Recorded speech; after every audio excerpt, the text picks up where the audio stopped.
Now, as Emily has climbed up in the ranks of running and track and field, one piece of equipment has become more and more important: her shoes. She explained what's different about the shoes for a professional marathoner compared to the running shoes any of us would pick up at the store.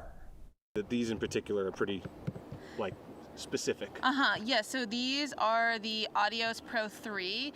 They just came out by Adidas. So on the bottom, there is the carbon rods, and then the foam is really the big difference between brand to brand is like the responsiveness of the foam. So this is Adidas's, foam, secret formula foam, and then that mixed with the carbon rods is what helps the runner propel forward, kind of like, as you can see, this is kind of the way that the shoe is shaped. It helps you kind of roll off the ball of your toe, and then the foam is what kind of saves the legs throughout the race and then helps you recover quicker.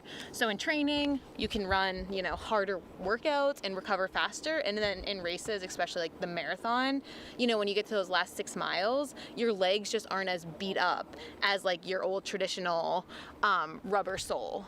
Yeah, you can only have a certain stack height. So as you can see, these are 39 millimeter stack height, and that is like as high as they can be to be World Athletic certified in competition.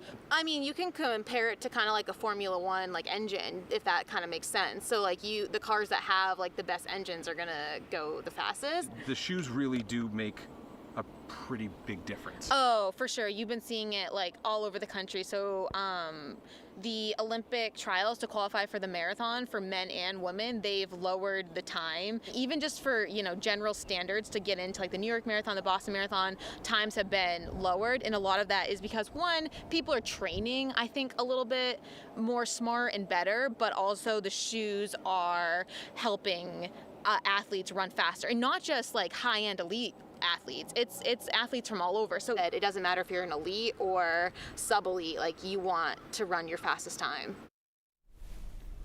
Emily's next race is the Twin Cities 10-mile in Minneapolis-St. Paul. The New York City Marathon is on Sunday, November 6th.